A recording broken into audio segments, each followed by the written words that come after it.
प्रदेश की प्रमुख योजनाएं। आज का जो टॉपिक है वह है उत्तर प्रदेश सरकार की प्रमुख योजनाएं। उत्तर प्रदेश सरकार की प्रमुख योजनाओं के बारे में हम लोग आज देखेंगे। ये जो योजनाएं हैं ये आपके एग्जाम के पॉइंट ऑफ व्यू से बहुत ही ज़्यादा महत्वपूर्ण है और हम लोग इसे एक एक करके देखते हुए चलेंगे।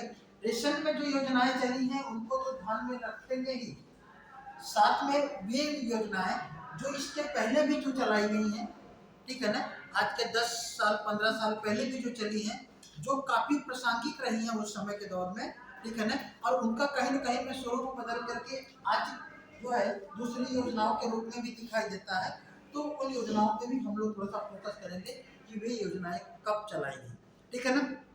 साथ ही कुछ और भी योजनाएं जो हम लोग इस पर बात करेंगे, जो आपके एग्जाम में योजनाएं पूछी जा सकती हैं, वे आपके उत्तर प्रदेश सरकार से संबंधित हों या ना हो, ठीक है ना। तो हम लोग देर ना करते हुए पहली योजना डालिएगा, सुमंगला कन्या योजना। सुमंगला सुमंगला कन्या योजना।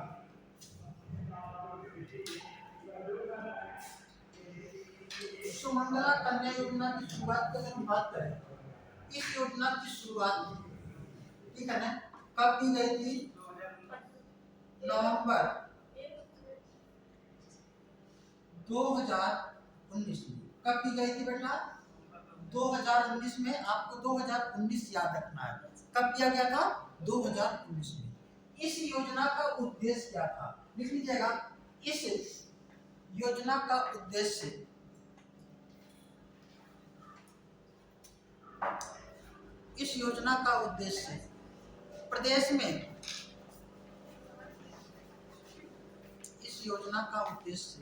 प्रदेश में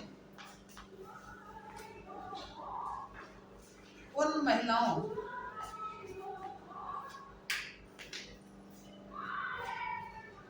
को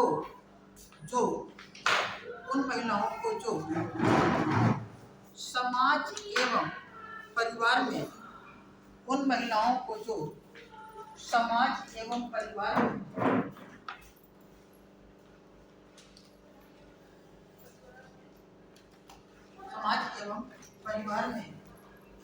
समानता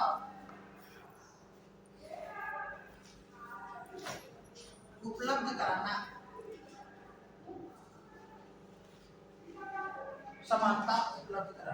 अगर हम कहें एक लाइन में इसका उद्देश्य क्या है, तो समाज में, कहाँ पे? समाज एवं परिवार में क्या लाना? समानता। परिवार एवं समाज में समानता लाना इसका मेन ऑब्जेक्टिव है। समानता लाने के लिए किया क्या गया है? लिख लीजिएगा। इस योजना के तहत, इस सुमंगला योजना के तहत, ठीक है ना, इस योजना के तहत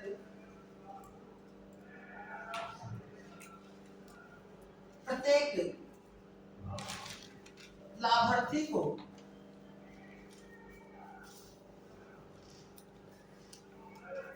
उसके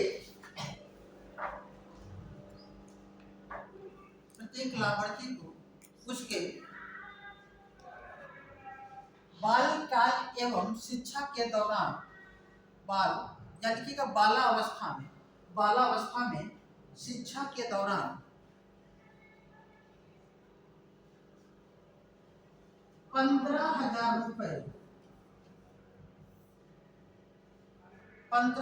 रुपए दिए जाने का उपबंध है।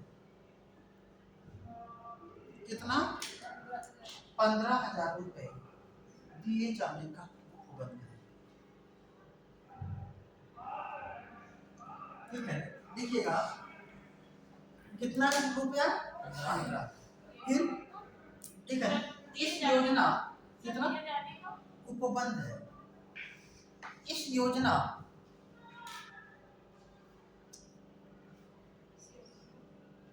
के लिए बजट का आवंटन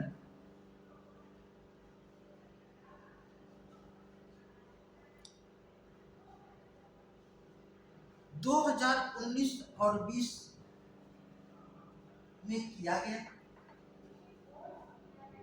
कब? 2019 और 20 में किया गया। इस योजना का लाभ इस योजना का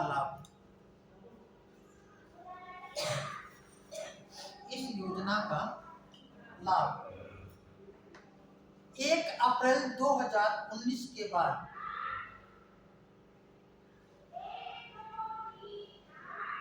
जन्म लेने वाली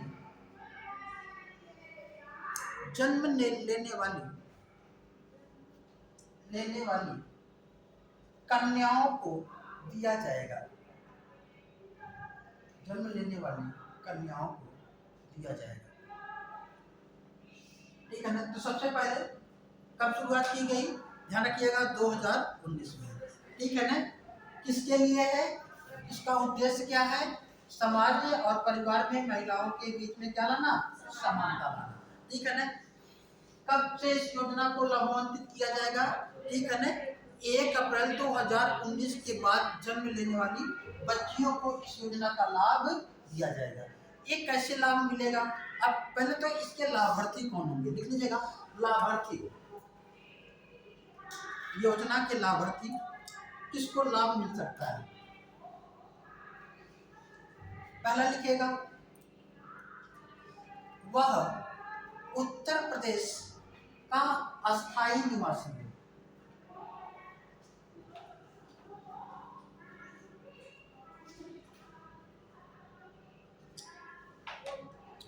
मतलब उसका जो निवास स्थान हो अस्थायी रूप से एड्रेस कहाँ का होना चाहिए? उत्तर प्रदेश का। इस बात अलग है कि वह किसी दूसरे प्रदेश में कुछ समय के लिए है या रह रहा है, लेकिन वो उत्तर प्रदेश राज्य का क्या होना चाहिए? अस्थायी रूप से पंजीकृत होना चाहिए। तो दूसरा लिख लीजिएगा, उसकी आय 3 लाख रुपए से कम हो।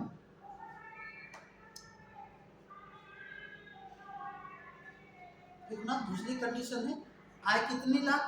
3 लाख रुपए से कम हो, उससे अधिक नहीं होनी चाहिए, उसको योजना का लाभ नहीं मिलेगा। तीसरी कंडीशन है कि उसके पास 2 बच्चे हों। मतलब जिनके पास 2 बच्चे हैं उनको ही इस योजना का लाभ दिया जाएगा। ठीक है ना। और 2 बच्चे हों, किसको दिया जाएगा? यह बच्चियों के लिए। लिख लीजिएगा, इस योजना का लाभ केवल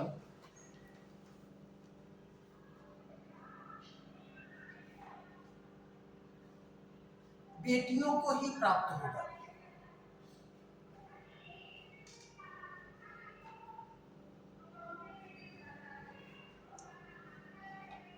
एक विशेष कंडीशन में 3 बेटियों को भी इस योजना का लाभ दिया जा सकता है। जैसे पहली संतान मान लीजिए बेटी पैदा हुई, ठीक, और दूसरी संतान जब पैदा हुई तो जुड़वा पैदा हो गई, है ना, और दोनों ही बेटियां हो गई। मान लीजिए अगर बेटा और बेटी हो गया तब तो ही बेटे को तो मिलेगा नहीं, बेटी को मिलेगा। और मान लीजिए अगर दोनों जुड़वा बेटियां हो गई तो 3 बेटियां हो गई। तो इस ऐसे कंडीशन में इस योजना का लाभ तीनों बेटियों को दिया जा सकता है। ठीक है। अच्छा, एक दिया कैसे जाएगा? अब लिख लीजिएगा, मुख्य प्रावधान क्या क्या है। एक 15,000 रुपए जो दिए जाएंगे वो कब और कैसे दिए जाएंगे?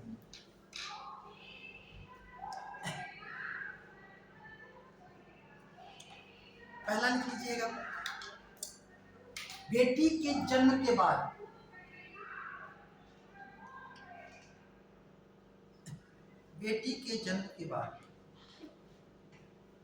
ठीक है ना, जन्म के बाद 2,000 रुपए की आर्थिक सहायता।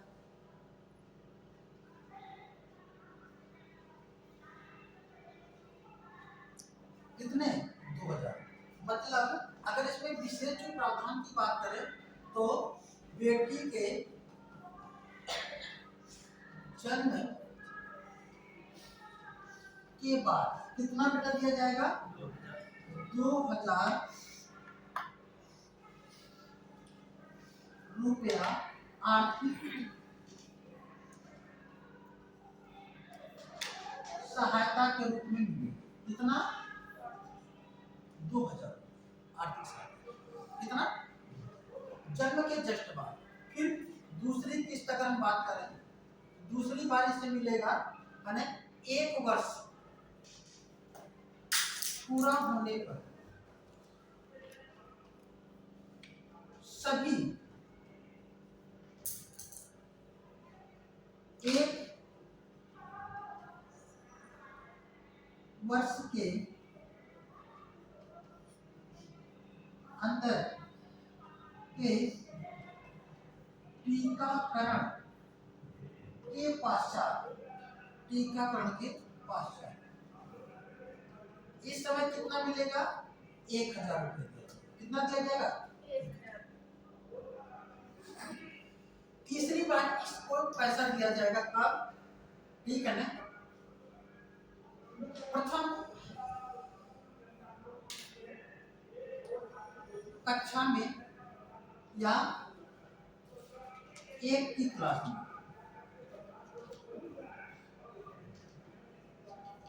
ठीक है ना? प्रथम कक्षा मतलब क्लास 1 में, एलकेजी, ठीक है ना? प्ले ग्रुप में नहीं, कक्षा 1 में। ठीक है ना? इसमें कक्षा 1 में जब है ना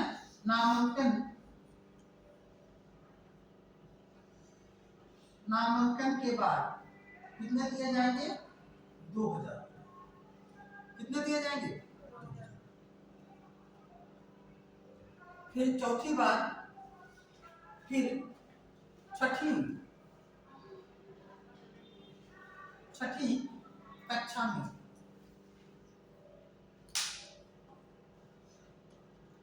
नामांकन, जब छठी कक्षा में नामांकन होगा तब दिए जाएंगे 2000। कितने? फिर आगे देखा जाए। ठीक है ना? छठी कक्षा के बाद फिर जब 9वीं कक्षा में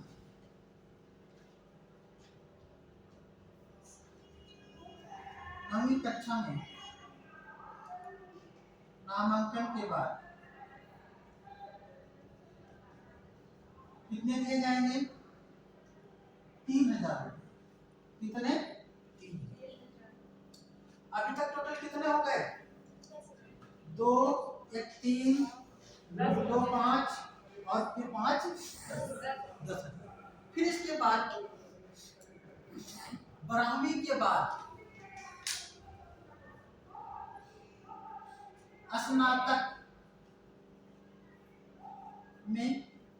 स्नातक में कोई भी बीएपीएससी में या 2 वर्ष से अधिक अवधि के किसी कोर्स में, 2 वर्ष से अधिक अवधि के किसी कोर्स में नामांकन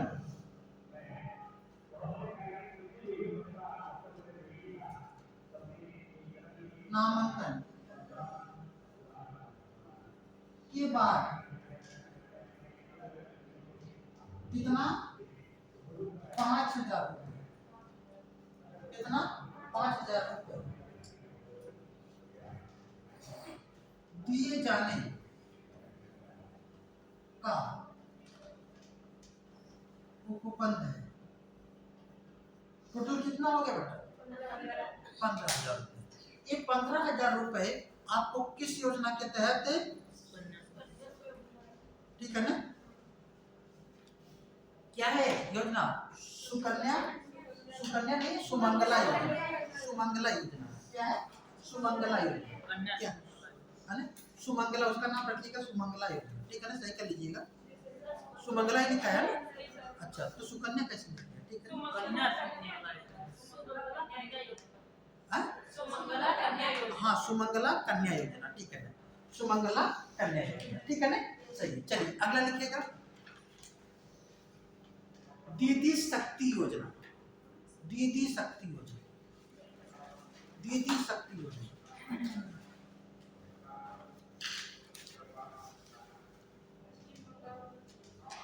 लिख लीजिएगा, दीदी शक्ति योजना लिखिएगा। उत्तर प्रदेश सरकार के द्वारा दीदी शक्ति योजना को, सरकार के द्वारा दीदी शक्ति योजना को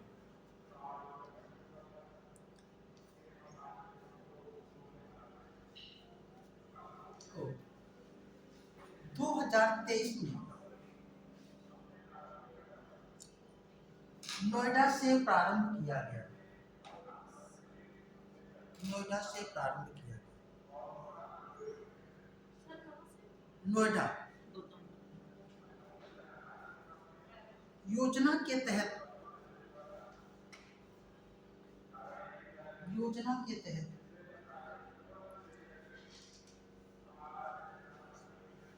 शहर गांव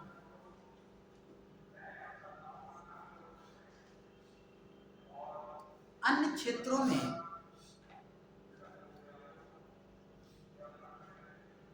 महिलाओं के साथ, महिलाओं को इस तरह से जोड़ना कि उन्हें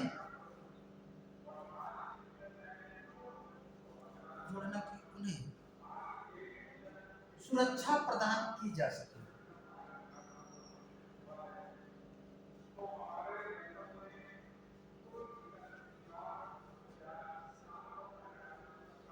एक जो बहुत ही महत्वपूर्ण है, लिखिएगा, उत्तर प्रदेश जनसंख्या निधि।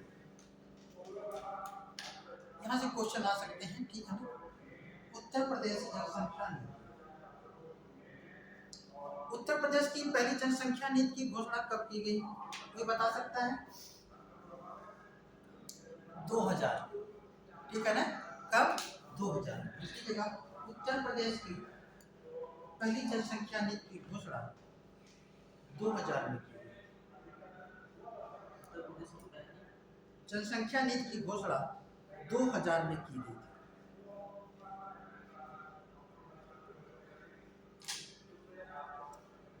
देखिएगा, द्वितीय जनसंख्या नीति की घोषणा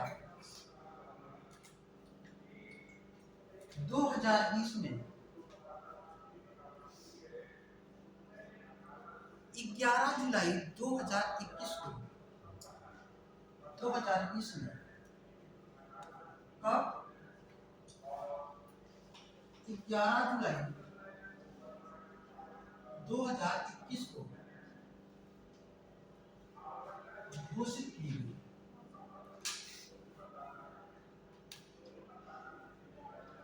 11 जुलाई 2021 को घोषित की गई।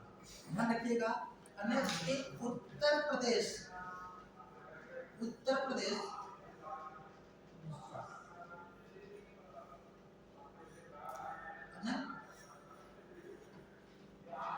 उत्तर प्रदेश जनसंख्या नीति की हम बात करते हैं। उत्तर प्रदेश की जनसंख्या कब पहली घोषित की गई थी? और भारत की पहली जनसंख्या नीति कब घोषित की गई थी? 1976 में। भारत की पहली जनसंख्या नीति 1976 में और दूसरी जनसंख्या नीति 2000 में। और 2000 में उत्तर प्रदेश की पहली जनसंख्या नीति घोषित की गई थी। और फिर क्या है, 2020 में, कब?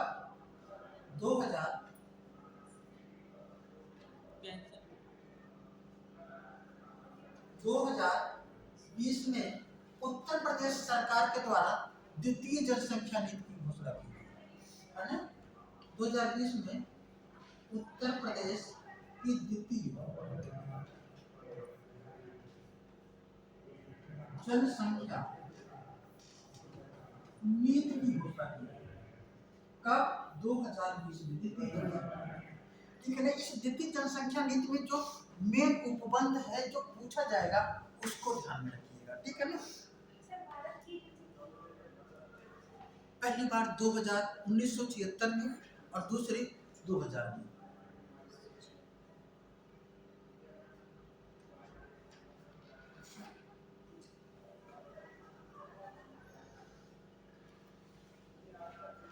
सर ये 11 जुलाई से 2021 क्या? 2000 क्या लिखा है? द्वितीय जनसंख्या नीति लागू की गई, ठीक है ना। उसको क्या है, द्वितीय जनसंख्या नीति तक ध्यान रखिएगा। एक घोषणा तो उत्तर प्रदेश सरकार ने इस समय में है, लेकिन इसे लागू कब किया गया, ठीक है ना, 2021 से लेकर के 2030 तक के लिए जो द्वितीय जनसंख्या नीति है, ठीक है ना, जो एक कब के लिए होगी, 2021 से लेकर के कितने तक के लिए होगी, 30 तक।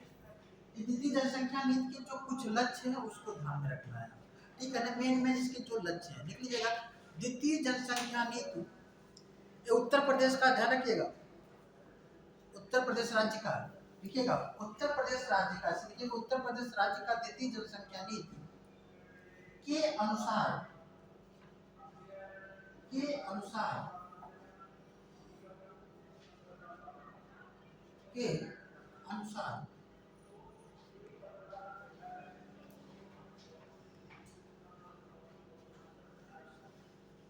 राज्य की जनसंख्या नीति के अनुसार 2026 तक कुल प्रजनन दर,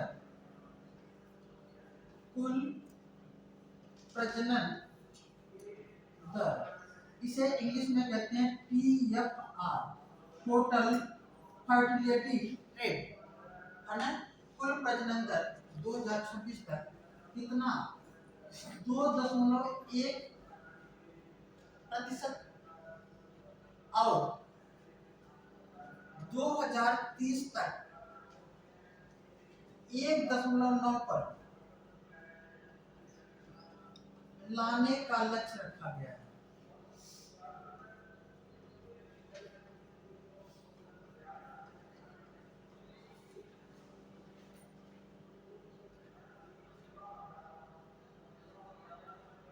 ठीक है ना। अच्छा ये ध्यान रखिएगा, ये 2.1 का मतलब क्या होगा, ठीक है ना, लिख लीजिएगा नीचे से। 2.1 TFR से आशय जनसंख्या वृद्धि में स्थिरता से होता है।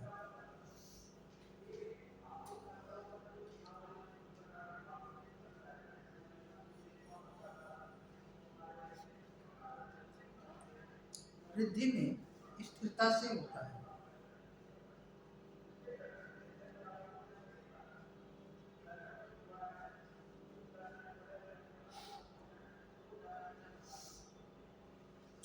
अगला पॉइंट लिखिएगा। नई नीति में शिशु मृत्यु दर ब्रैकेट में लीजिएगा 0 से 1 वर्ष के बीच, ये क्या होगा, शिशु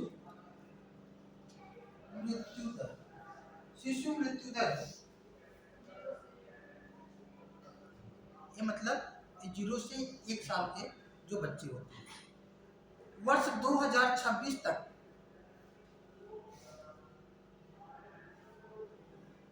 32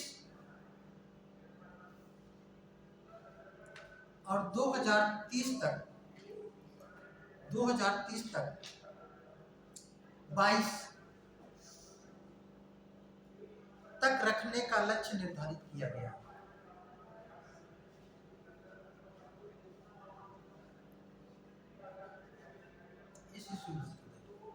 ठीक है, यहाँ पे लिख लीजिएगा शिशु मृत्यु दर, वही के दूसरे से शिशु मृत्यु दर क्या होती है। शिशु मृत्यु दर लिखिएगा, 1000 जीवित जन्म लेने वाले बच्चों पर 1000 जीवित जन्म लेने वाले बच्चों पर मरने वाले बच्चों की संख्या, मरने वाले बच्चों की संख्या को शिशु मृत्यु दर कहा जाता है।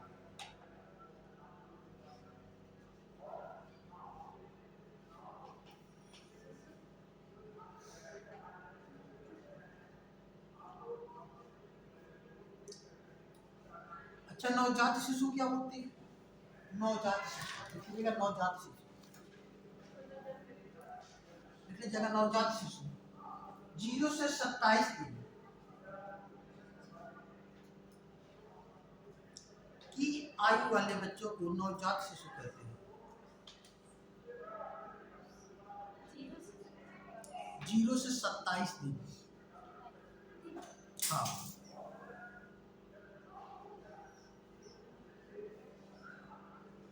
लिख लीजिएगा, नवजात शिशु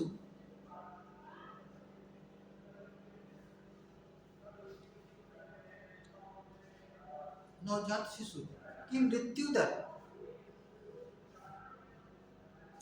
2026 तक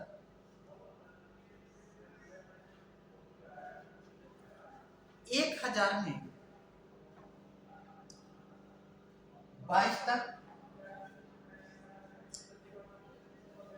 1000 में 22 तक और 2030 तक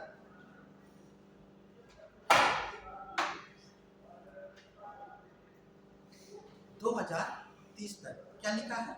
नवजात शिशु की मृत्यु दर, ठीक है ना, 2026 में मतलब 1000 में इसको काउंट किया जाता है, ब्रैकेट में लिख सकते हैं, है ना, प्रति 1000 में, ठीक है ना, 22 तक, ठीक है ना, एवं 2030 में 12 तक लाने का लक्ष्य निर्धारित किया गया है।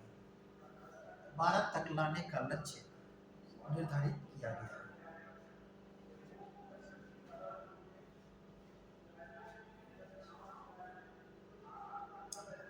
अब लिखिएगा, बाल मृत्यु दर, बाल मृत्यु दर, नवजात मृत्यु दर अलग है, शिशु मृत्यु दर अलग है और बाल मृत्यु दर अलग है। बाल मृत्यु दर देखिए,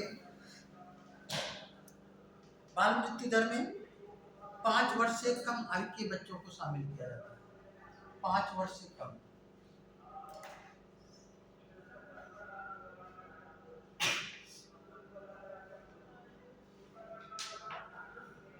ठीक है ना। ये भी किस पर निकाला जाता है? प्रति 1000 पर, लिख लीजिएगा, ब्रैकेट में प्रति 1000 पर ज्ञात करते हैं।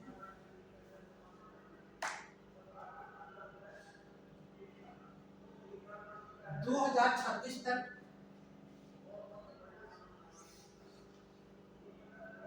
2026 तक बाल मृत्यु दर कम करके 35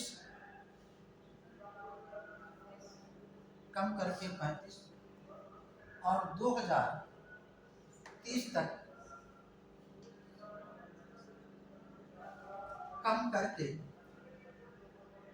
25 तक लाने का लक्ष्य निर्धारित किया गया है।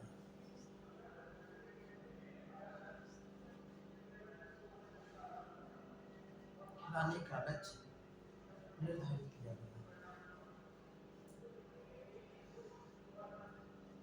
ठीक है। फिर लिखिएगा, मातृत्व मृत्यु दर,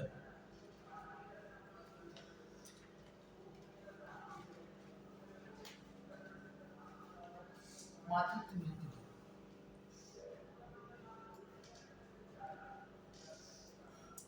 मातृत्व मृत्यु दर लिख लीजिएगा, 1 लाख जीवित जन्म पर मां की मृत्यु दर को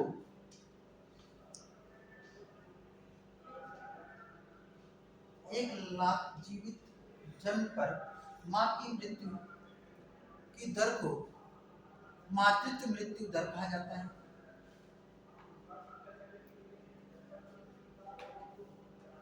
मातृत्व मृत्यु दर कहा जाता है। वर्तमान में यह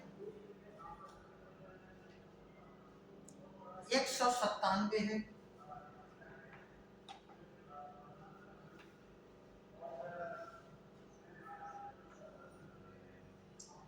दो हजार 26 तक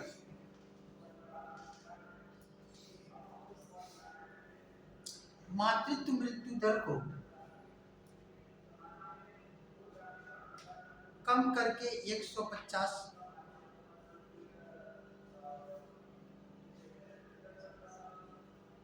और 150 और 2030 तक कम करके 98 तक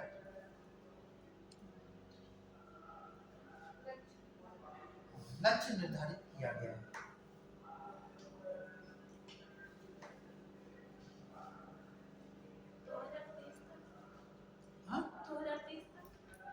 2023 का डाटा नहीं है, यह डाटा तो 2017-18 का प्रकाशित 2021 में हुआ है, लेकिन अब वो डाटा हो गया, ठीक है ना। ठीक है, फिर लिखिएगा। अच्छा, मातृत्व मृत्यु दर बढ़ने के कारण क्या है? ध्यान रखिएगा, मातृत्व मृत्यु दर पहले ज्यादा होती थी, धीरे धीरे कम हो रहा है। उसके पीछे मुख्य कारण यही है कि संस्थागत जो प्रसव है उनकी संख्या में अब वर्तमान में क्या हो रही है? वृद्धि होती है। एक आंकड़े के अनुसार अभी भी उत्तर प्रदेश में केवल 67.7 कह सकते हैं या 68% के लगभग संस्थागत प्रसव संभव हो पाता है। इसका मतलब कि अगर हम देखें तो प्रत्येक 10 में से 3 से 4 महिलाएं जो संस्थागत प्रसव से वंचित रह जाती हैं, ठीक है ना। इसका मतलब कि अभी भी ये जो डाटा है ये अभी क्या है, थोड़ा सा अपेक्षाकृत ज़्यादा है। यहाँ पे अर्बन एरिया में तो कम दिखाई देता है, लेकिन रूरल एरिया में आप देखेंगे वहाँ पे गैर संस्थागत प्रसव अभी भी है। यद्यपि ढेर सारी योजनाएं चलाई गई हैं और मुफ्त में आवागमन की सुविधा, हर चीज़ें व्यवस्था की गई, फिर भी अभी पूर्ण रूप से इसे नहीं किया गया है, ठीक है ना। तो इस जनसंख्या नीति में इसका क्या टारगेट रखा गया है, इसको ध्यान रखिएगा। 2026 तक 80% संस्थागत प्रसव होंगे, ठीक है ना, और 2030 तक 90% तक जो है संस्थागत प्रसव कराने का लक्ष्य निर्धारित किया गया है, ठीक है ना। तो लिख लीजिएगा, वर्तमान में कुल प्रसव का संस्थागत प्रसव लगभग 68% है।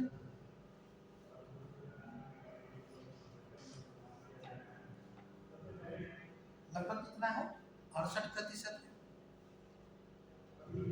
जिसे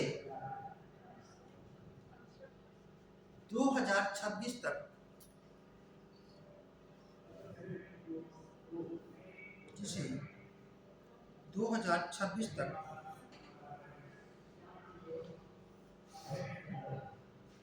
कम करके नहीं, बढ़ाकर, ठीक है ना, बढ़ाकर 80% तक, अभी 68 है तो बढ़ा करके 80% तक, और 2030 तक 90% तक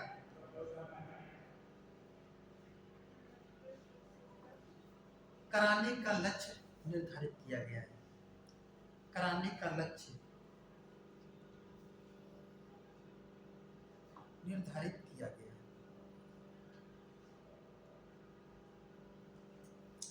अब लिखिएगा, किशोरी बालिका योजना। किशोरी बालिका योजना,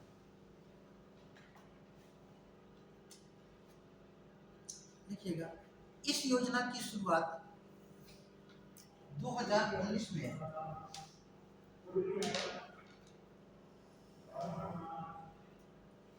किशोरी बालिकाओं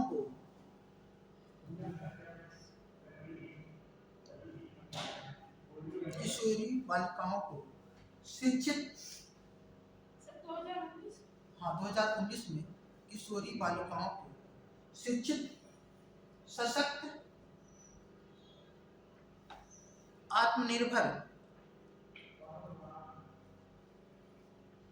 व जागरूक बनाने के लिए शिक्षित, सशक्त एवं आत्मनिर्भर व जागरूक बनाने के लिए उत्तर प्रदेश सरकार के द्वारा प्रारंभ किया गया है।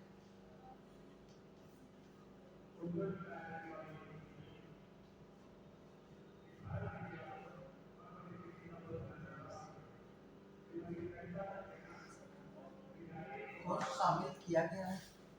योजना के तहत, लाइन बहुत महत्वपूर्ण है, योजना के तहत 11 से 14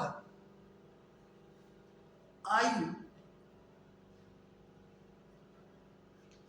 की बालिकाओं को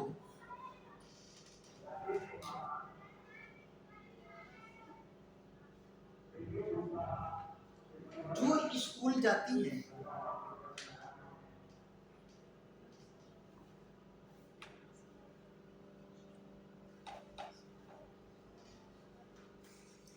लक्ष्य बनाकर प्रारंभ किया गया है।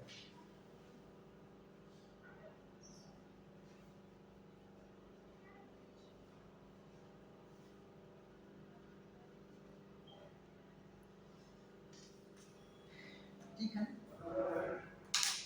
इन बालिकाओं लिख लीजिएगा, इसमें क्या किया जाएगा लिखिएगा। योजना के तहत इन बालिकाओं को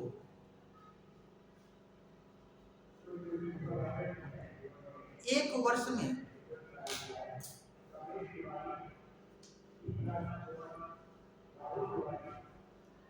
300 दिन तक 300 दिन तक अनुपूरक पोषाहार 300 दिन तक अनुपूरक पोषाहार उपलब्ध कराया जाएगा। उपलब्ध कराया जाएगा।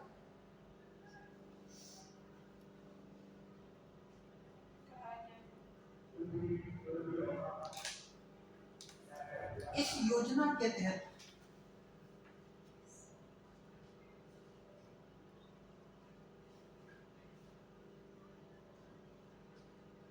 उत्तर प्रदेश सरकार के द्वारा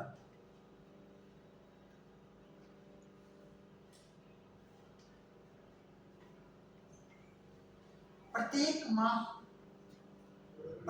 माह की 8 तारीख को प्रत्येक माह की 8 तारीख को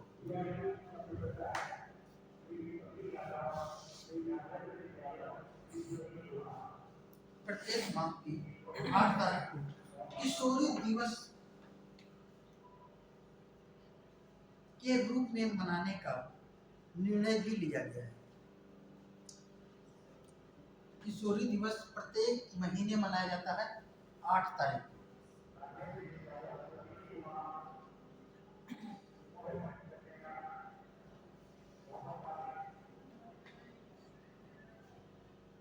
अब लिखिएगा विश्वकर्मा श्रम सम्मान योजना। विश्वकर्मा श्रम सम्मान योजना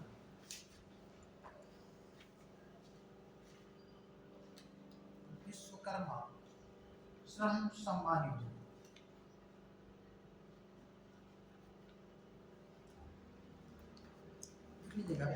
इस योजना की शुरुआत 2019 में की गई थी।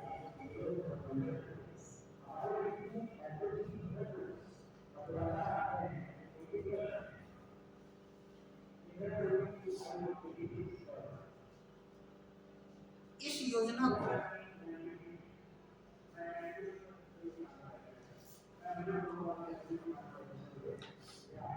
लखनऊ से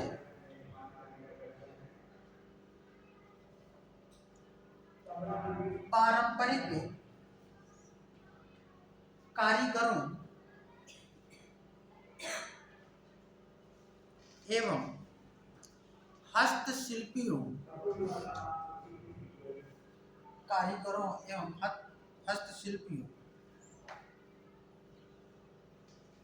जिसमें नाई दर्जी बढ़ई,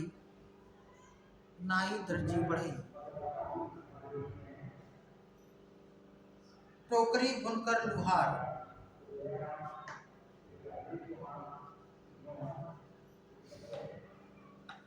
लुहार, टोकरी बुनकर लुहार, कुम्हार, हलवाई, सुनार आदि शामिल हैं।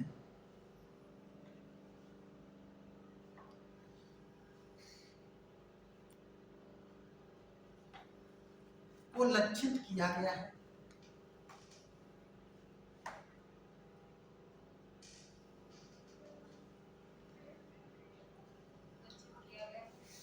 योजना के तहत इन लोगों को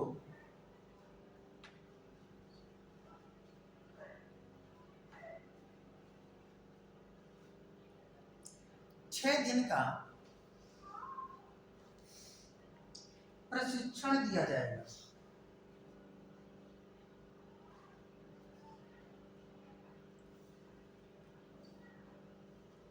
छह दिन का क्या दिया जाएगा? प्रशिक्षण। चलिए अगला पोस्ट देखिएगा। डॉक्टर अंबेडकर उत्कृष्टता केंद्र योजना। डॉक्टर अंबेडकर उत्कृष्टता केंद्र योजना।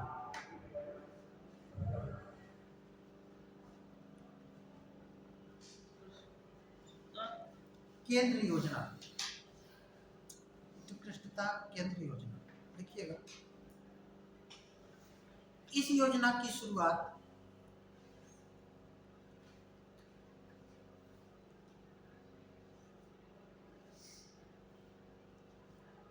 इस योजना की शुरुआत 2022 में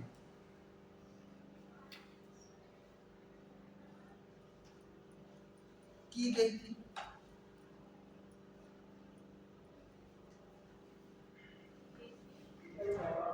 इस योजना के अंतर्गत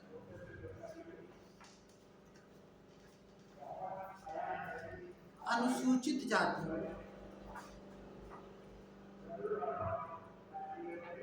अनुसूचित जनजाति,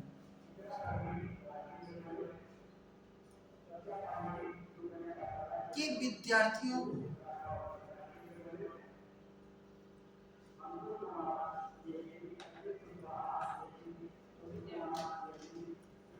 यूपीएससी की तैयारी करने के लिए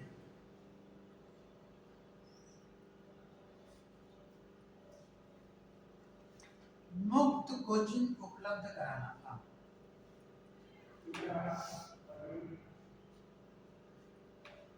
केवल यूपीएससी के लिए। और ये जो आप लोग जिसके तहत पढ़ रहे हैं, अभ्युदय योजना कब शुरू किया गया था? 2021 कब? 15 फरवरी 2021। ये तो याद रहेगा ना, लिखना चाहे तो लिख लीजिए। अभ्युदय योजना केवल एक लाइन लिख लीजिएगा। 15 फरवरी 2021 को प्रारंभ किया गया था। क्या है इसमें बताने की जरूरत है नहीं है।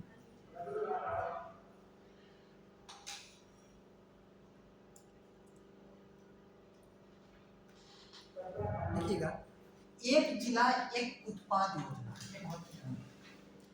एक जिला एक उत्पाद योजना मिलाने के लिए बहुत आता है। हाँ, एक जिला एक उत्पाद योजना, वन डिस्ट्रिक्ट वन प्रोडक्शन।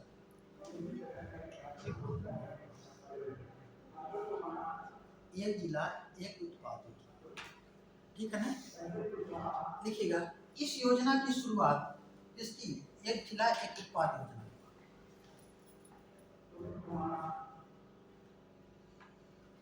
2018 में की गई थी।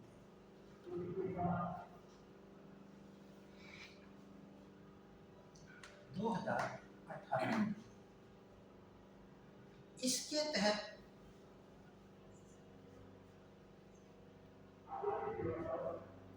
जिले स्तर पर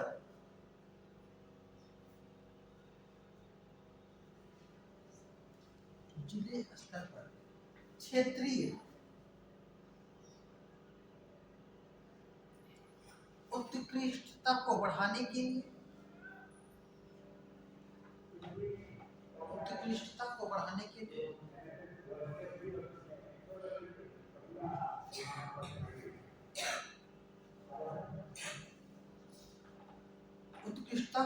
के लिए साथ ही निर्यात में वृद्धि हेतु योजना को संचालित किया जा रहा है।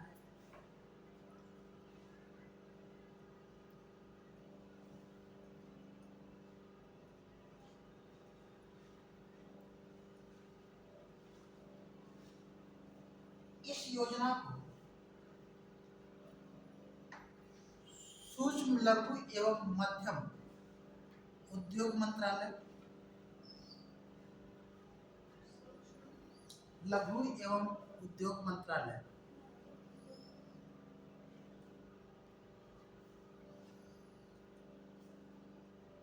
एवं उत्तर प्रदेश सरकार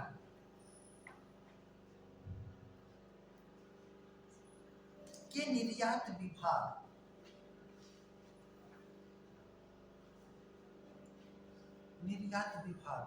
के संयुक्त प्रयास से क्रियान्वित किया जा रहा है। इस संयुक्त प्रयास से क्रियान्वित किया जा रहा है।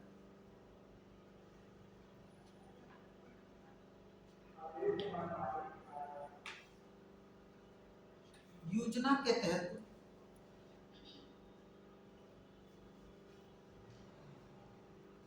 प्रत्येक जिले में एक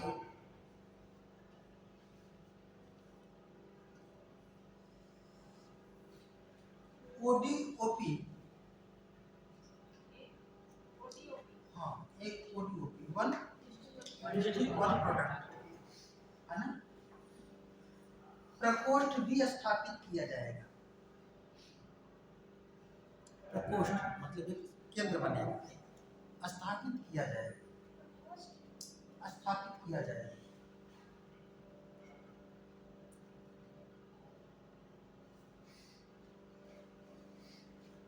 योजना के तहत कुछ प्रमुख जिले और उनके उत्पाद इस प्रकार हैं।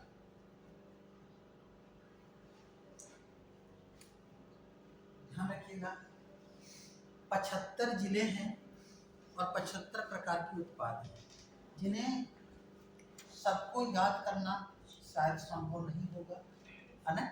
ऐसा नहीं कुछ भी असंभव है, लेकिन इस समय कम समय को देख करके, लेकिन इनमें से जो महत्वपूर्ण है जिन्हें बार बार पूछा जाता है, ठीक है ना, उसको आप लोग ध्यान रख लें। जैसे चीज़ें और भी यहाँ पे थोड़ा सा सेंस लगा लेंगे, सेंस क्या लगाएंगे, जैसे इसके पहले भी कुछ ऐसे जिले रहे हैं, शहर रहे हैं जो किसी विशेष उत्पादन के लिए क्या रहे हैं, मुख्य रूप से उत्तरदायी रहे हैं।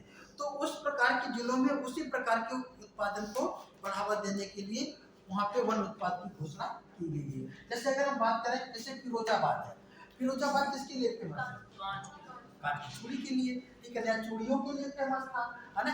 तो वहाँ पे कांच उत्पाद को जो है वन डिस्ट्रिक्ट वन उत्पाद के तहत उसे वहाँ पे कांच के उत्पादन की बात की गई है, ठीक है ना। अच्छा, अलीगढ़ किसके लिए फेमस है, ताले के लिए, वहाँ पे ताले के उत्पाद के लिए फेमस है। लखनऊ किसके लिए है, चिकन करी, है ना, चिकन, और वहाँ पे दरदोजी का मतलब जो उसमें क्या होते हैं, जो कढ़ाइयाँ होती हैं, ठीक है ना, उसके लिए। और सीतापुर किसके लिए है, दही के लिए। तो ऐसे कुछ महत्वपूर्ण है। जैसे आपका सिद्धार्थ नगर वाले को पूछा है, सिद्धार्थ नगर में एक जो है काला नमक चावल का उत्पादन विशेष तरीके का होता है, ठीक है ना, तो उसको पूछा गया है। तो ऐसे कुछ पूछे जा सकते हैं जिसको हम यहाँ पे आपको नोट करवा दे रहे हैं, ठीक है ना, महत्वपूर्ण सभी को नहीं नोट करवाएंगे, ठीक है ना। एक तरफ लिखिएगा जिला, दूसरी तरफ लिखिएगा उत्पाद, एक तरफ लिखिएगा जिला और दूसरी तरफ लिखिएगा उत्पाद। आजमगढ़ लिखिएगा, काली मिट्टी की कलाकृतियां,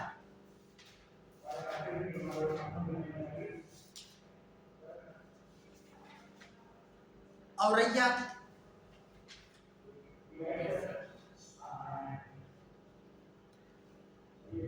दुग्ध प्रसंस्करण या देसी घी,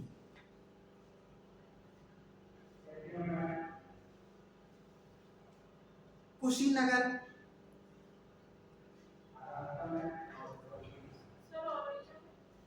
देसी घी, या उसे दुग्ध प्रसंस्करण भी कहते हैं। ठीक है।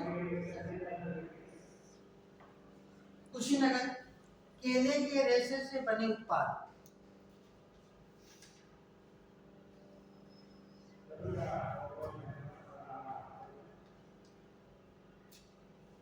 अलीगढ़, ताला एवं हार्डवेयर।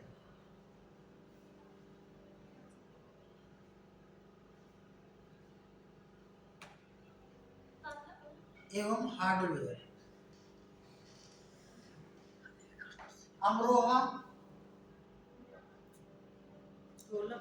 हाँ वाद्य यंत्र या ढोलक।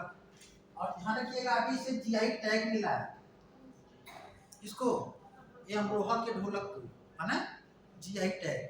ठीक है ना। अगर हम जीआई टैग की बात करें तो दो वर्तमान में उत्तर प्रदेश में कितने प्रोडक्ट हैं जिसको जीआई टैग दिया गया?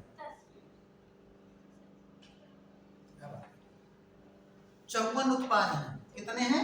54। अभी तक 54 उत्पाद हैं जिसे जीआई टैग हाल ही में, मतलब हाल ही में नहीं, भारत उत्तर प्रदेश में दिया गया। कितने? 54 उत्पादों को। ठीक है ना। और ध्यान रखें सबसे ज्यादा जीआई टैग जो है किसी राज्य में है तो किसमें है? वह तमिलनाडु में है। ठीक है ना। और जीआई टैग देने वाली जो संस्था है वो कहाँ पे है? वो तमिलनाडु में ही है, चेन्नई में स्थित है। कब स्टेब्लिश हुई थी? 2004 में। ठीक है ना। और अभी हाल ही में, ठीक है ना, 2-3 उत्पादों को जीआई टैग दिया गया है। और 2023 में तो उत्तर प्रदेश के 20 उत्पाद ऐसे हैं, लगभग 20 उत्पाद हैं जिसे जीआई टैग दिया गया है ना। मतलब ये 3 बारों में दिया गया है। जो अभी हाल ही में लाट में दिया गया है वो दिया गया है आपका जो आगरा का है ना, नहीं भाई, आगरा का जो वो लेदर का जो सामान बनता है ना, हाँ लेदर का जो चमड़ा है ना, उसके लिए जीआई टैग दिया गया है। ठीक है ना। तो एकरंट में भी है। ठीक है ना। बहरहाल तो हम लोग उस पर भी बात कर लेंगे। पहले तो इसको लिख लीजिएगा, क्या लिखा? अमरोहा हो गया। चलिए आगे लिख लीजिएगा। गाजीपुर, जूट। गौतम बुद्ध नगर, सिले सिलाए कपड़े।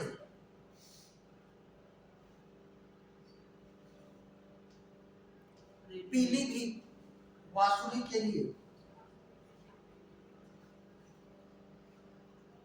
फर्रुखाबाद, वस्त्र छपाई।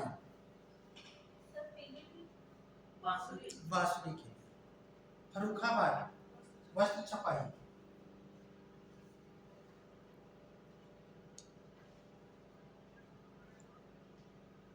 अयोध्या, गुड़ के लिए। अच्छा, इस समय अयोध्या खूब चर्चा में रहा है। करंट की क्वेश्चन बन सकते हैं यहाँ से, तैयार किया है आप लोगों ने? चलिए बताइए। अयोध्या आप लोग जानते हैं राम नगरी के नाम से जाना जाता है, भगवान श्री राम जी का जन्म स्थान है ना। इसका मतलब रामचरितमानस और रामायण महत्वपूर्ण हो गए हैं। ठीक है ना। आपके एग्जाम में पूछा जा सकता है, ठीक है ना, कि रामायण में कितने कांड हैं? कितने कांड हैं? 7। सबसे बड़ा कांड कौन सा है? ध्यान रखिए 7 कांड है। सबसे बड़ा कांड बाल कांड है, सबसे छोटा कांड क्या है? किष्किंधा कांड है। और इसका क्रम अगर निर्धारित कर दिया जाए तो क्रम सबसे पहले बाल कांड, फिर अयोध्या कांड, फिर आरण्यक कांड, फिर किष्किंधा कांड, फिर सुंदर कांड, फिर उत्तर कांड, लंका कांड, फिर उत्तर कांड। ठीक है ना। ये 7 को क्रम भी ध्यान रखिएगा। अच्छा, प्रभु श्री रामचंद्र का वास्तविक नाम क्या था? कोई उनको पुरुषोत्तम राम कहते हैं, कोई कहता है, कोई राघव कहते हैं, कोई श्री रामचंद्र जी कहते हैं। वास्तव में उनका नाम क्या था?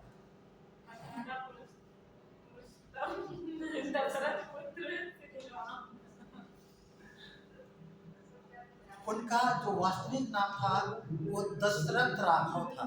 क्या था? राघव।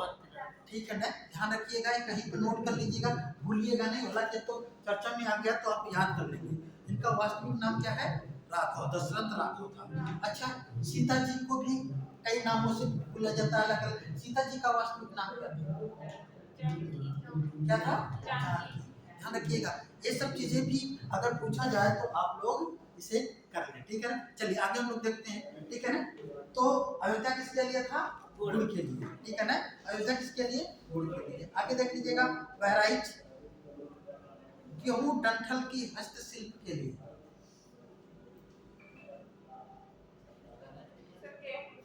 डंठल की हस्तशिल्प, बुलंदशहर चीनी मिट्टी के बर्तन। सीतापुर लिख लीजिएगा, दरी, इसको जरूर जानते रहिए। संत कबीर नगर पीतल के बर्तन।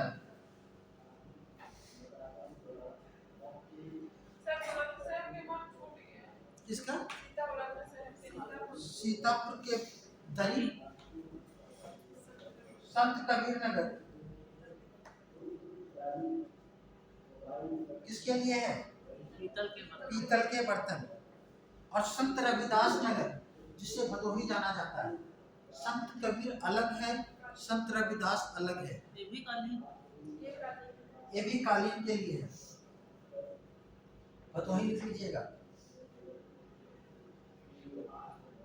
सिद्धार्थ नगर काला नमक चावल, इसको याद रखिएगा। शामली लौह कला।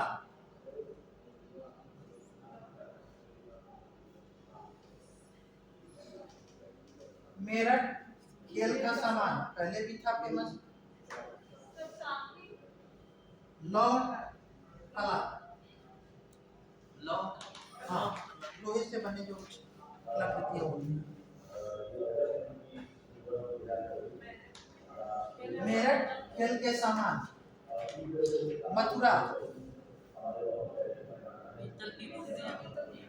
स्वच्छ संबंधी उपकरण, स्वच्छता संबंधी उपकरण, स्वच्छता संबंधी उपकरण मथुरा। सैनिटरी फीडिंग जो है यहाँ पे बहुत ज्यादा फेमस है, ठीक है ना। इसके लिए मऊ किसके लिए है? वस्त्र उत्पादन के लिए, मऊ, ठीक है ना। लगभग इससे कुछ आपके क्वेश्चन मिल जाएंगे, मिलाने के लिए आएगा, ठीक है ना, कर लेंगे, ठीक है। अच्छा, जौनपुर किसके लिए फेमस है? ऊनी कालीन के लिए, ठीक है ना, कालीन ऊन वाला, ठीक है ना। जौनपुर लिख लीजिएगा, ऊनी कालीन के लिए।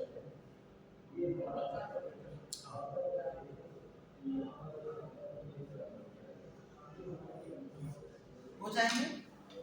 चलिए अगला क्वेश्चन लिखिएगा। क्वेश्चन क्या लिखिएगा? संगम योजना का संबंध किससे है? संगम योजना केवल यही पूछा जाता है और बहुत बार पूछा गया है। संगम योजना का संबंध किससे है? ऑप्शन देता है, दो नदियों को जोड़ने से, ठीक है ना, विकलांगों से, मछुआरों से, है ना, विधवाओं से। संगम का मतलब यह नहीं कि नदियों को जोड़ने से, ध्यान रखिएगा। संगम योजना का संबंध एक लाइन में लिख लीजिएगा, संगम योजना का संबंध विकलांगों से है। हाँ, गलत कर देते हैं। जबकि अमृत योजना का संबंध, अमृत योजना का संबंध दो नदियों को जोड़ने से, मछुआरों से है, विकलांगों से। जो जबकि अमृत योजना का संबंध दो नदियों को जोड़ने से है।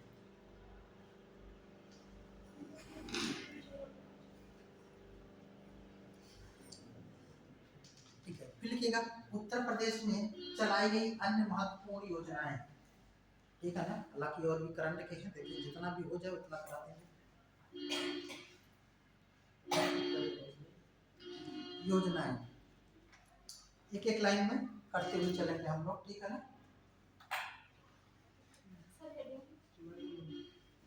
उत्तर प्रदेश में चलाई गई अन्य महत्वपूर्ण योजनाएं, ठीक है ना। जो ये नहीं है कि करंट की है, पहले भी की है, वो पूछी जा सकती है। लिख लीजिएगा, पहला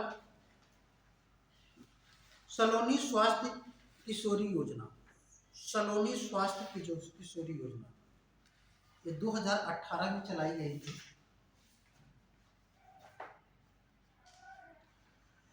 इसमें 10 से 19 आयु वर्ग की किशोरियों को शामिल किया गया है। किसने? 10 से 19।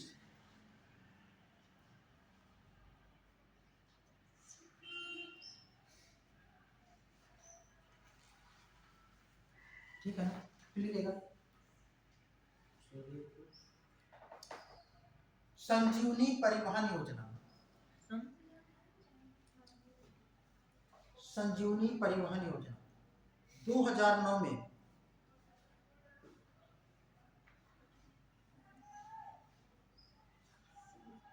लिख लीजिएगा। जच्चा बच्चा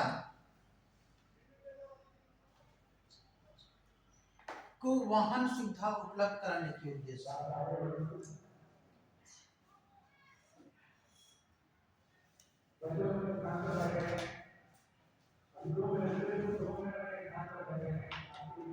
अच्छा, शिक्षा का अधिकार कानून उत्तर प्रदेश में पूर्ण रूप से कब लागू हुआ?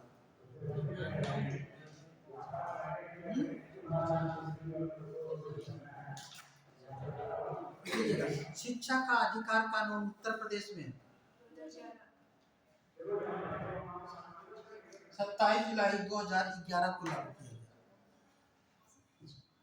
शिक्षा का अधिकार कानून उत्तर प्रदेश में जुलाई 2011, 27 जुलाई 2011। अच्छा, शिक्षा का अधिकार पूरे देश में कब लागू करने की घोषणा की गई?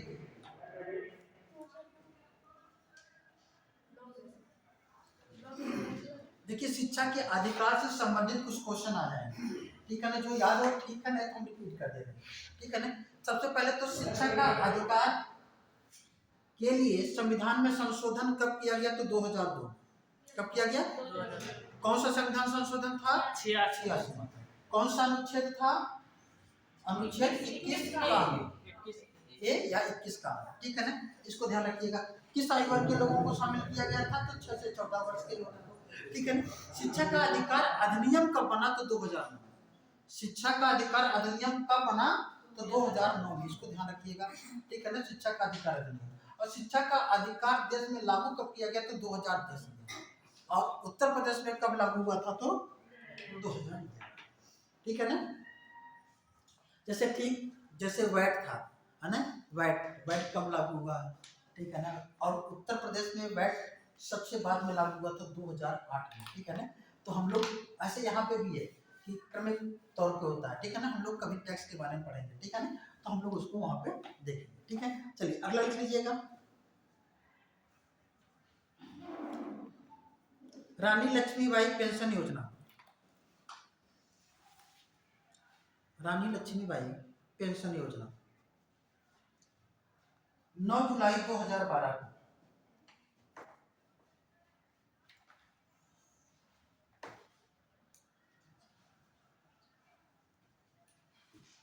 अंबेडकर समग्र ग्रामीण विकास योजना,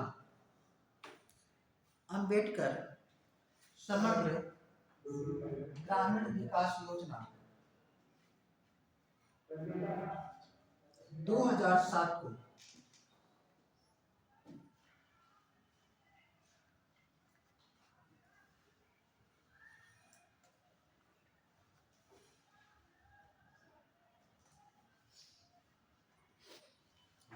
हौसला पोषण योजना, हौसला पोषण योजना 2016 में,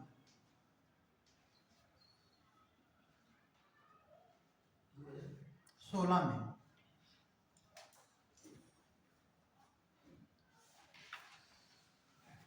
कस्तूरबा गांधी बालिका विद्यालय योजना, बार बार पूछा जाता है।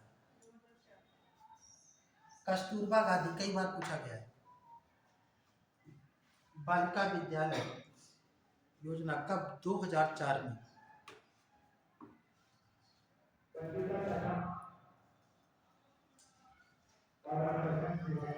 बालिका श्री योजना, बालिका श्री योजना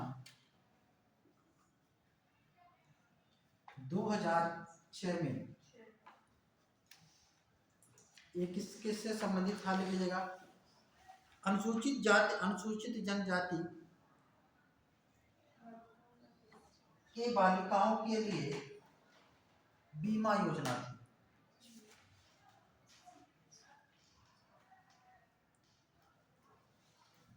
पंचायत मित्र योजना की शुरुआत 2 फरवरी 2006 को।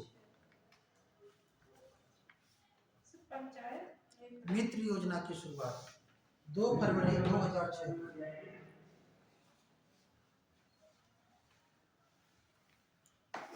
दो फरवरी 2006 को पंचायत मित्र। शिक्षा मित्र योजना की शुरुआत 2001 में।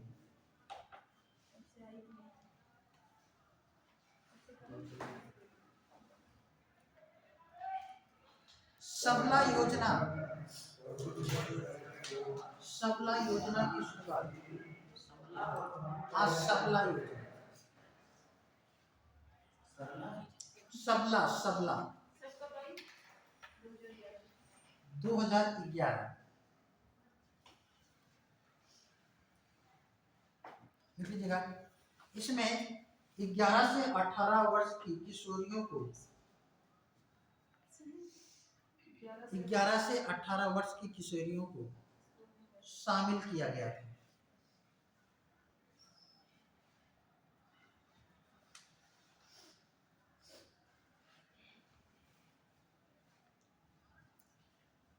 ठीक है ना, महत्वपूर्ण कुछ योजनाएं थी। ठीक है ना, फिर लिखिएगा मुख्यमंत्री जन आरोग्य योजना। मुख्यमंत्री जन आरोग्य योजना लिखिएगा। इस योजना की शुरुआत 2021 में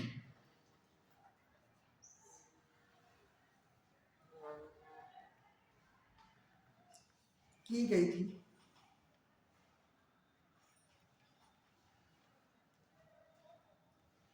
इस योजना के तहत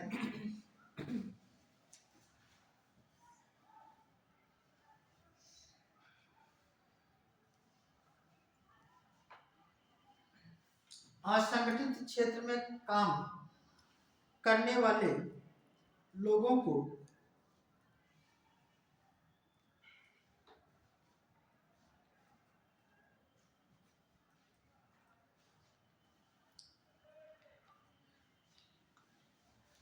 स्वास्थ्य हेतु वित्तीय सुरक्षा प्रदान करना था।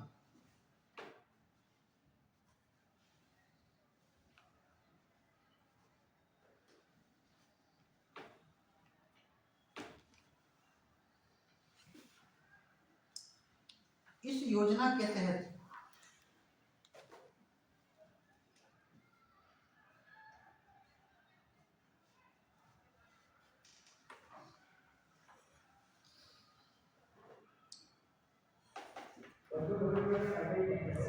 उत्तर प्रदेश सरकार के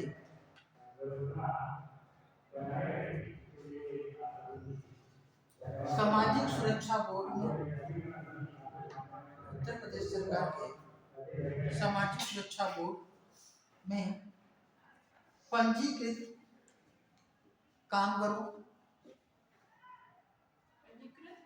कामगारों जो काम करने वाले हैं और उनके परिवारजनों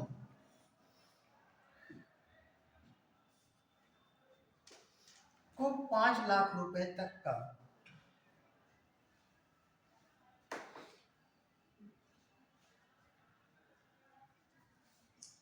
कैशलेस इलाज की निःशुल्क सुविधा प्रदान की जाएगी। हाँ? हाँ, बात है आयुष्मान कार्ड के नाम से, तो भारत में घोषित हुआ है मुख्यमंत्री के नाम से। निःशुल्क सुविधा प्रदान की जाएगी। अगला लिखिएगा मुख्यमंत्री दुर्घटना बीमा योजना। मुख्यमंत्री दुर्घटना बीमा योजना लीजिएगा। इस योजना की शुरुआत 2021 में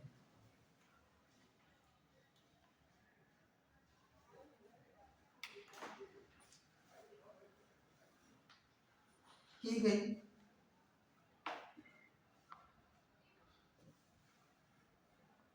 कब की गई थी?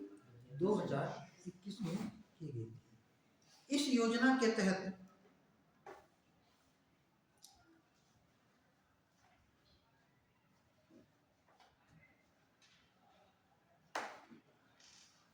किसी भी असंगठित क्षेत्र में काम करने वाले व्यक्ति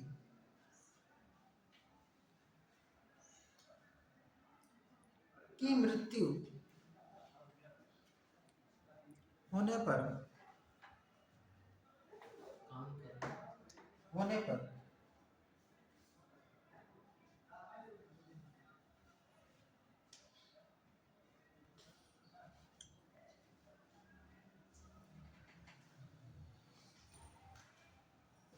उस व्यक्ति को अधिकतम 2 लाख रुपए तक की आर्थिक सहायता प्रदान की जाती है।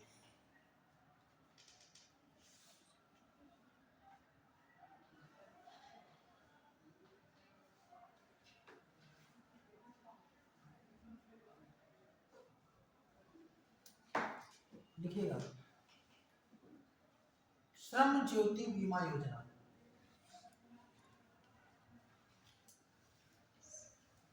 श्रम ज्योति बीमा योजना।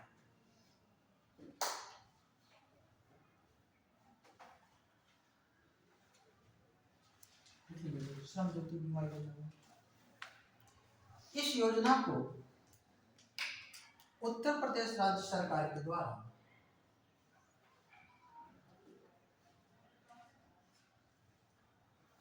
2006 में प्रारंभ किया गया था। 2006 में प्रारंभ किया गया था। इस योजना के अंतर्गत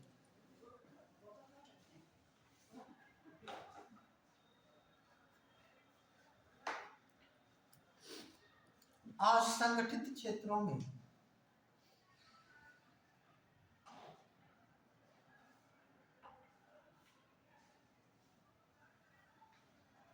दुकानदार एवं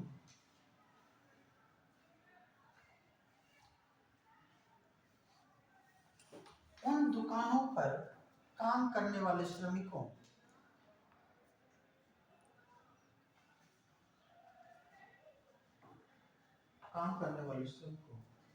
को बीमा कवर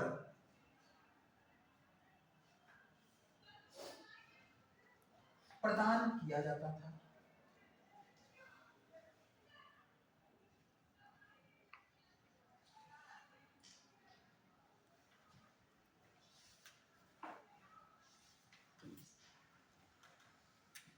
इस योजना के तहत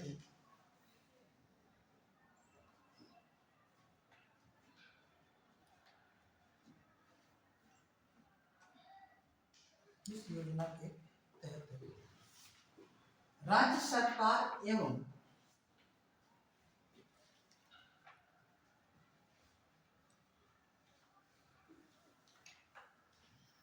दुकान स्वामी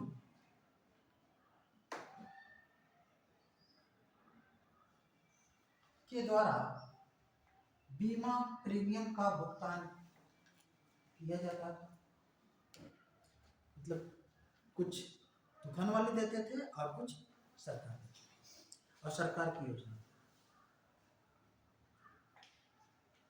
बीमा प्रीमियम का भुगतान किया जाता था।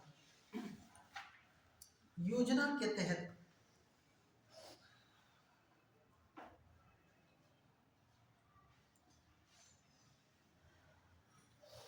दुकानदार को 200 रुपए का प्रीमियम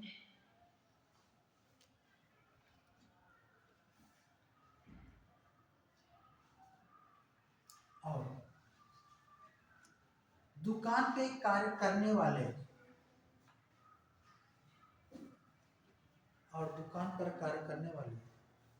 श्रमिकों को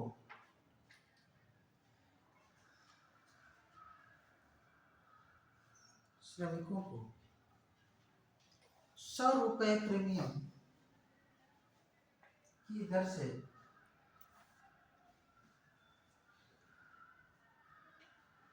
दुकानदार को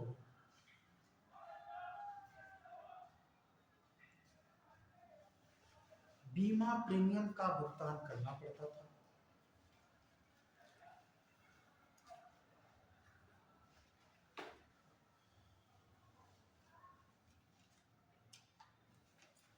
दुकानदार को बीमा प्रीमियम का भुगतान करना पड़ता था। दूसरी लाइन से, इस योजना के तहत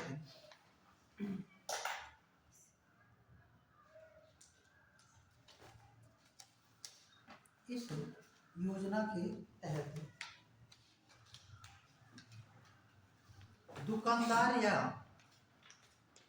श्रमिक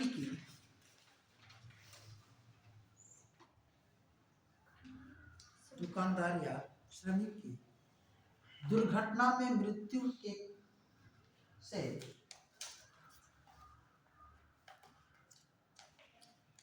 उसके परिवार के लोगों को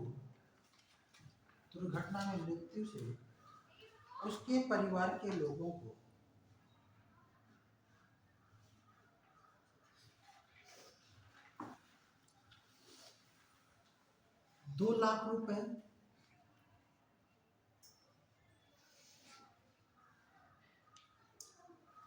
पूर्ण विकलांगता की स्थिति में 2 लाख रुपए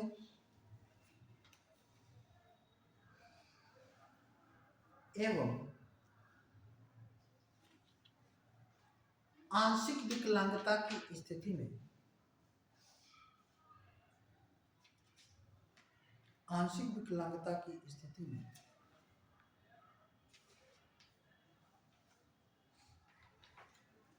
1 लाख रुपए का बीमा कवर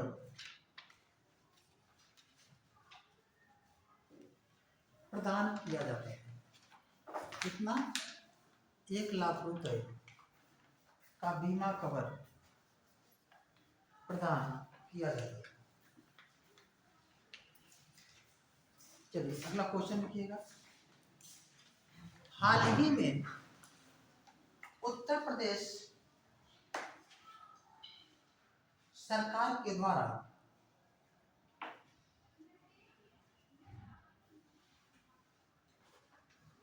नंद बाबा दुग्ध मिशन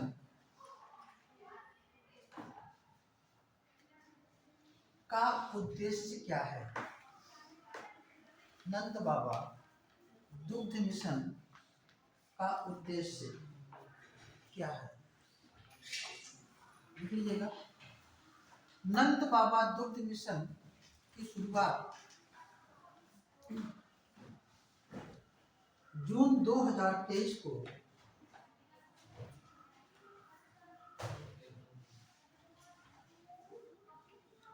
की गई।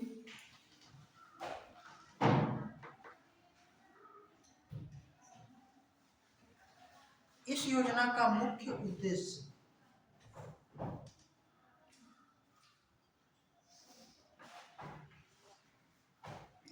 उत्तर प्रदेश राज्य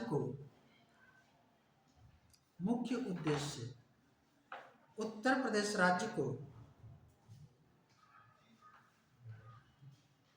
दुग्ध उत्पादन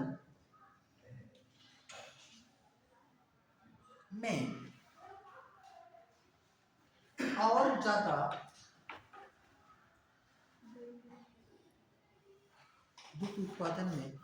ज्यादा बढ़ावा देना है।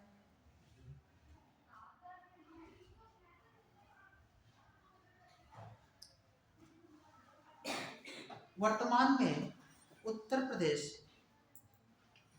दुग्ध उत्पादन में देश में प्रथम स्थान रखता है।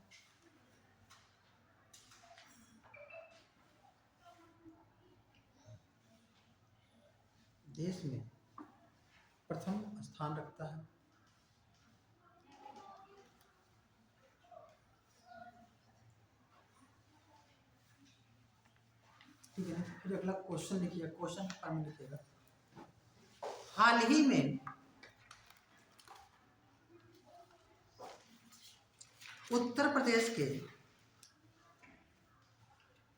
किस जिले में वेद वन पार्क नाम सुना आप लोगों ने?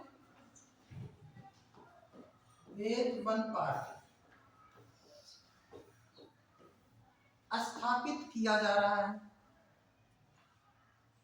वेद वन पार्क स्थापित किया जा रहा है। कौन सा जिला है? लिख लीजिएगा, नोएडा है ना, गौतम बुद्ध नगर या नोएडा, लिख लीजिएगा। इस पार्क को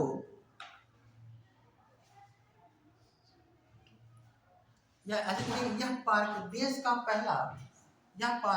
का पहला वैदिक थीम पार्क होगा।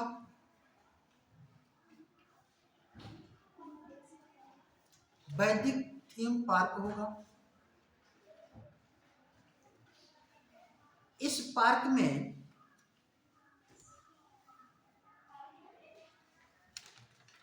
वैदिक साहित्य के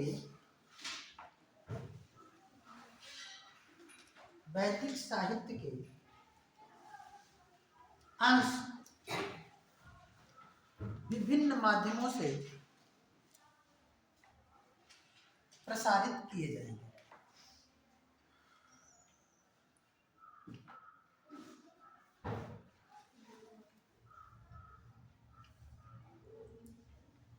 विभिन्न माध्यमों से प्रसारित किए जाएंगे। अगला क्वेश्चन लिखिएगा। देश का पहला रोपवे कहाँ पे बनाया जा रहा है? रोपवे कहाँ पे बनाया जा रहा है?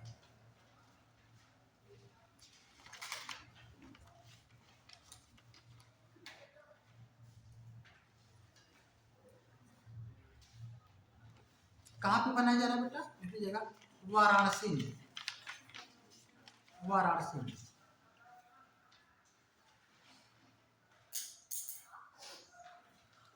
क्वेश्चन बताइएगा। वर्तमान में चीनी के उत्पादन में भारत में पहला स्थान किस राज्य का है? किसका है? उत्तर प्रदेश का। यद्यपि ध्यान रखिए 2023 की रिपोर्ट में फिर उत्तर प्रदेश हो गया, जबकि इसके पहले कौन था? महाराष्ट्र। ठीक है ना, उसके पहले भी कौन था? उत्तर प्रदेश। उत्तर लिखिएगा। उत्तर प्रदेश में वर्तमान में कितनी चीनी मिलें कार्यरत हैं?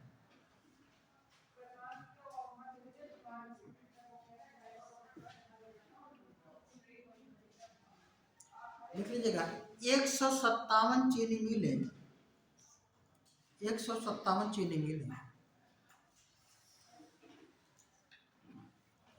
जबकि प्रदेश में 39 चीनी मिल बंद है।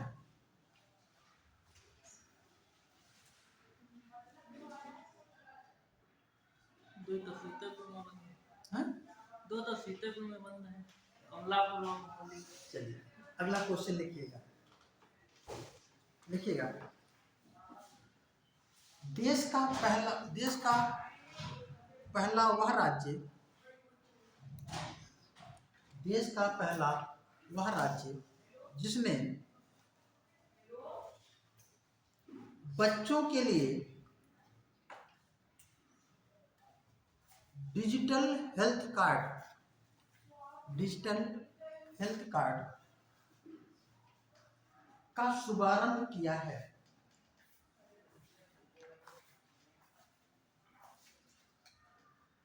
लिख लीजिएगा, उत्तर प्रदेश।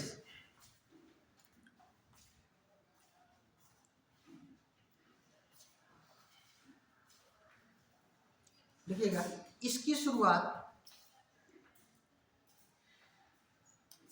मई 2023 को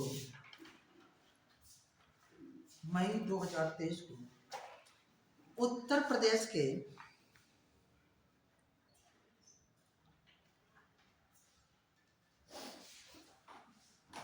नगर विकास विभाग एवं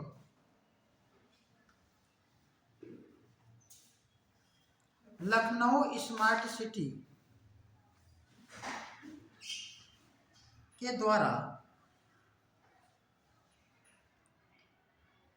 स्कूल हेल्थ प्रोग्राम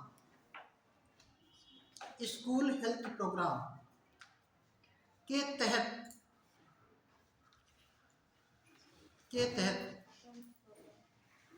प्रारंभ किया गया है।